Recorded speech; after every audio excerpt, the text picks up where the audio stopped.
सफ़र के हर मोड़ से वाकिफ़ हूँ मैं, सफ़र के हर मोड़ से वाकिफ़ हूँ मैं, अपनेपन के हर शोर से वाकिफ़ हूँ मैं।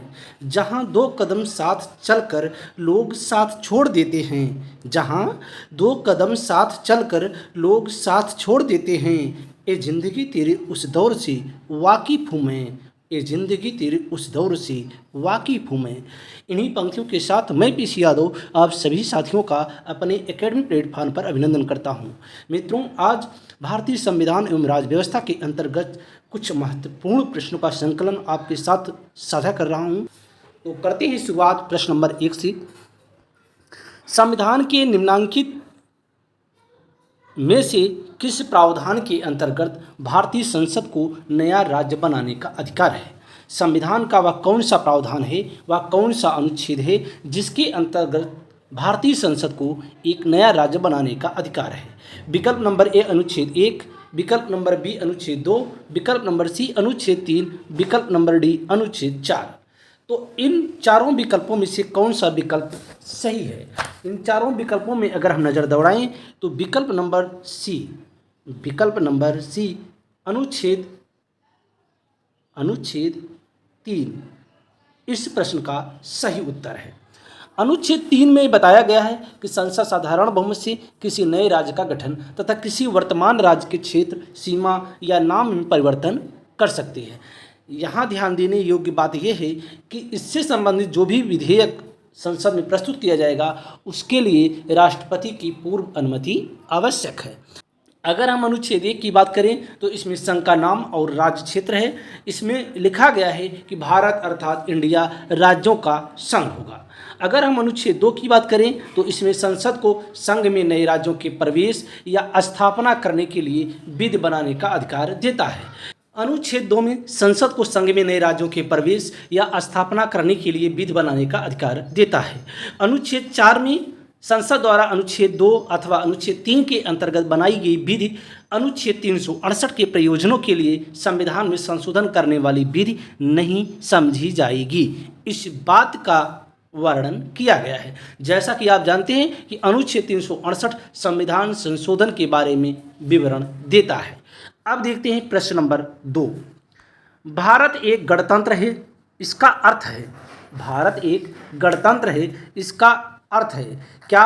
विकल्प नंबर ए सभी मामलों में अंतिम अधिकार जनता के पास है, विकल्प नंबर बी भारत में संसदीय शासन नहीं है, विकल्प नंबर सी भारत में वंशानुगत शासन नहीं है, विकल्प नंबर डी भारत राज्यों का संघ है। तो इस प्रश्न का सही उत्तर है विकल्प नंबर सी, भारत में वंशानुगत शासन नहीं है। गणतंत्र का आशय क्या है? गणतंत्र यानी लोगों का शासन। जैसा कि आप जानते हैं जो हमारी शासन व्यवस्था है संसदीय शासन व्यवस्था है।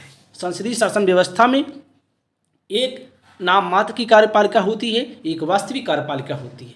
नाम मात्र की कार्यपालिका हमारे यहाँ राष्ट्रपति के अंतर्गत है और वास्तविक कार्यपालिका मंत्रिपरिषद में निहित है। नाम मात्र की जो कार्यपालिका राष्ट्रपति होता है, राष्ट्रपति हमारे यहाँ वंशानुगत नहीं होता, उसका चुनाव होता है, वह चुनाव के जरिए ही अपने पद को धारण करता है। तो इस प्रकार गणतंत्र का आशय भारत में वंशानुगत शासन नहीं है। अब देखते हैं प्रश्न नंबर 3। भारत के संविधान के आमुख का लक्ष्य उसके सभी नागरिकों के लिए सुनिश्चित करना है।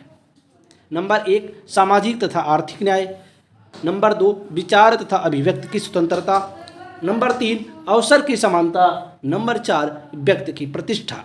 इसमें विकल्प ए है 1 और 2, विकल्प बी 1, 2 और 3, विकल्प सी 2, 3 और 4, विकल्प डी सभी। अगर इन सभी विकल्पों पर हम नज़र दौड़ाएं तो इस प्रश्न का सही उत्तर है विकल्प नंबर डी सभी। अब हम देखते हैं नंबर 1 बिंदु को अगर देखें तो सामाजिक तथा आर्थिक न्याय। वैसे जो भारतीय संविधान की प्रस्तावना है उसमें न्याय 3 प्रकार के दिए गए हैं, सामाजिक, आर्थिक तथा राजनैतिक न्याय। सामाजिक, आर्थिक तथा राजनैतिक न्याय। अगर हम नंबर 2 की बात करें विचार तथा अभिव्यक्ति की स्वतंत्रता, तो प्रस्तावना में कुल 5 प्रकार की स्वतंत्रता दी गई है। विचार, अभिव्यक्ति, विश्वास, धर्म और उपासना की स्वतंत्रता। वैसे यहाँ बता दें जो फंडामेंटल राइट है, मूल अधिकार है, वहाँ कुल 6 प्रकार के मूल अधिकारों का वर्णन किया गया है। अगर नंबर 4 की बात करें तो यहाँ व्यक्ति की प्रतिष्ठा लिखा गया है, तो प्रस्तावना में प्रतिष्ठा और अवसर की क्षमता की बात की गई है। तो इस प्रकार इस प्रश्न का सही उत्तर है विकल्प नंबर डी। अब देखते हैं प्रश्न नंबर 4। भारत में लौकिक सार्वभौमिकता है क्योंकि संविधान की प्रस्तावना आरंभ होती है। विकल्प नंबर ए प्रजातांत्रिक भारत शब्दों से, विकल्प नंबर बी जनता के जनतंत्र शब्दों से, विकल्प नंबर सी जनता के लोकतंत्र शब्दों से, विकल्प नंबर डी हम भारत के लोग शब्दों से। इस प्रश्न को देखने के बाद ही आपको मालूम हो गया होगा तो इस प्रश्न का सही उत्तर क्या होगा। इस प्रश्न का सही उत्तर है विकल्प नंबर डी हम भारत के लोग। जैसा कि आप जानते हैं जो भारतीय संविधान की प्रस्तावना है उसका शुरुआत ही हम भारत के लोग शब्दों से होता है। तो इस प्रकार इस प्रश्न का सही उत्तर है विकल्प नंबर डी। अब देखते हैं प्रश्न नंबर 5। कल्याणकारी राज्य का उद्देश्य है। कल्याणकारी राज्य का उद्देश्य क्या है। विकल्प नंबर ए अधिकतम संख्या का अधिकतम कल्याण सुनिश्चित करना, विकल्प नंबर बी कमजोर वर्गों के कल्याण का प्रबंध करना, विकल्प नंबर सी सभी नागरिकों को स्वास्थ्य सुविधाएं प्रदान करना, विकल्प नंबर डी उपरोक्त में से कोई नहीं। तो इस प्रश्न का सही उत्तर होगा विकल्प नंबर ए अधिकतम संख्या का अधिकतम कल्याण सुनिश्चित करना। जैसा आप जानते हैं कि भारतीय संविधान में राज्य के नीति निर्देशक तत्वों का वर्णन किया गया है जो भाग 4 में अनुच्छेद 36 से 51 में किया गया है। यहाँ भारत के कल्याणकारी राज्य की कल्पना की गई है। अब देखते हैं प्रश्न नंबर 6। भारत के संदर्भ में निम्न में से कौन धर्मनिरपेक्ष शब्द का सही भाव व्यक्त करता है। विकल्प नंबर ए भारत में अनेक धर्म है, विकल्प नंबर बी भारतीयों को धार्मिक स्वतंत्रता प्राप्त है, विकल्प नंबर सी धर्मानुपालन व्यक्ति की इच्छा पर निर्भर है, विकल्प नंबर डी भारत में राज्य का कोई धर्म नहीं है। इस प्रश्न का सही उत्तर क्या होगा। इस प्रश्न का सही उत्तर है विकल्प नंबर डी। विकल्प नंबर डी भारत में राज्य का कोई धर्म नहीं है। जैसा कि आप जानते हैं भारतीय संविधान में धर्मनिरपेक्ष शब्द का वर्णन नहीं किया गया है, वहाँ पंथ निरपेक्ष शब्द का वर्णन किया गया है और वो भी 42वें संविधान संशोधन 1976 में इसको जोड़ा गया।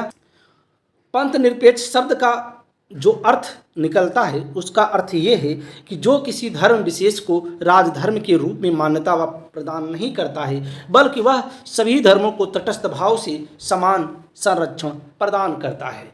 भारत राज्य का कोई धर्म नहीं है, सभी धर्मों का समान रूप से संरक्षण देता है। अब देखते हैं प्रश्न नंबर 7। निम्नलिखित शब्दों में से कौन सा शब्द 1975 में भारतीय संविधान की प्रस्तावना में सम्मिलित नहीं था। विकल्प नंबर ए बंधुत्व, विकल्प नंबर बी संप्रभु, विकल्प नंबर सी समानता, विकल्प नंबर डी अखंडता। तो इस प्रश्न का सही उत्तर है विकल्प नंबर डी अखंडता। 42वें संविधान संशोधन 1976 द्वारा उद्देशिका में संशोधन कर प्रथम पैरा में समाजवादी और पंथनिरपेक्ष शब्द तथा छठे पैरा में और अखंडता शब्द जोड़े गए।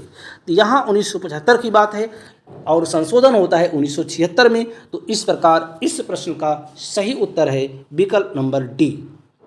अब देखते हैं प्रश्न नंबर 8। निम्नलिखित में से कौन सा शब्द भारत के संविधान की उद्देशिका में नहीं है। विकल्प नंबर ए समाजवादी, विकल्प नंबर बी पंथनिरपेक्ष, विकल्प नंबर डी प्रभुता संपन्न, विकल्प नंबर डी लोक कल्याण। तो इस प्रश्न का सही उत्तर है विकल्प नंबर डी लोक कल्याण।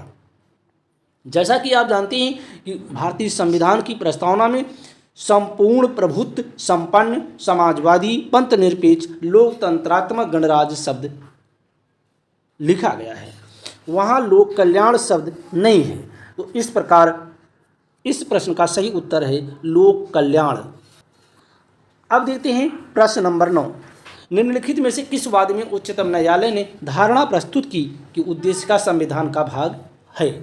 वह कौन सा वाद है जिसमें भारतीय उच्चतम न्यायालय ने ये धारणा प्रस्तुत की कि जो उद्देशिका है, जो भारतीय संविधान की प्रस्तावना है, उस संविधान का भाग है।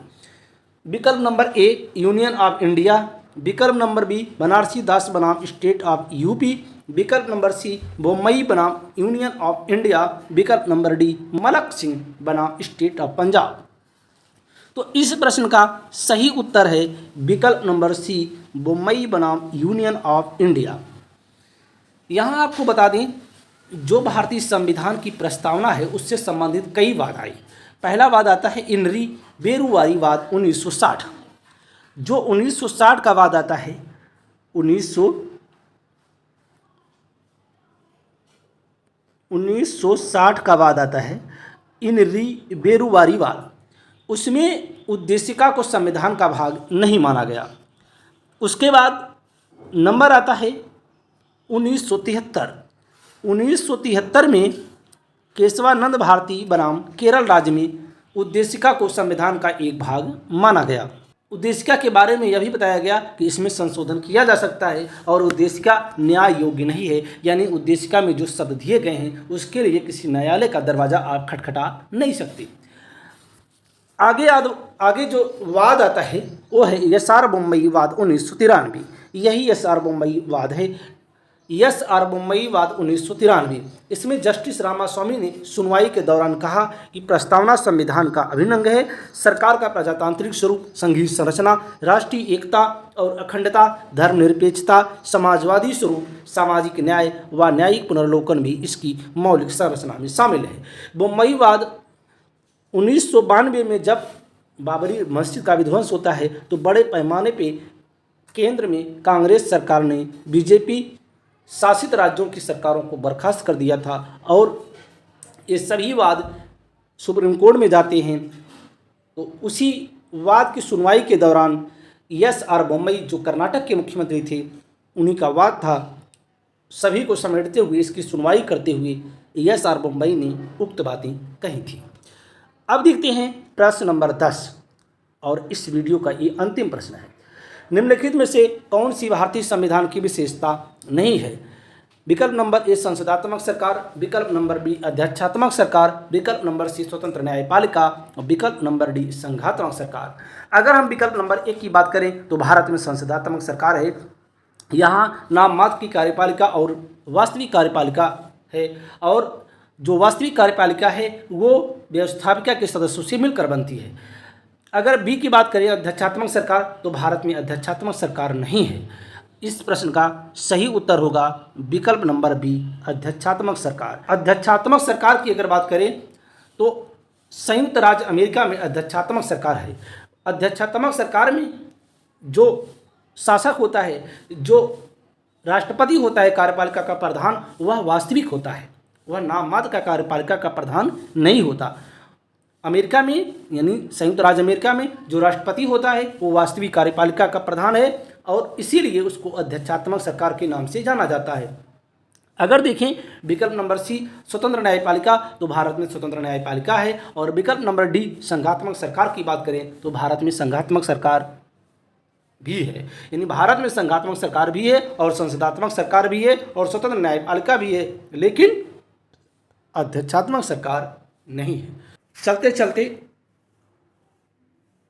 आपको ये बताना मैं चाहता हूँ कि अगर हमारे वीडियो आपको पसंद आते हैं तो आप अपने साथियों के बीच में इसको शेयर करें और चैनल पर नए हैं तो सब्सक्राइब करना ना भूलें।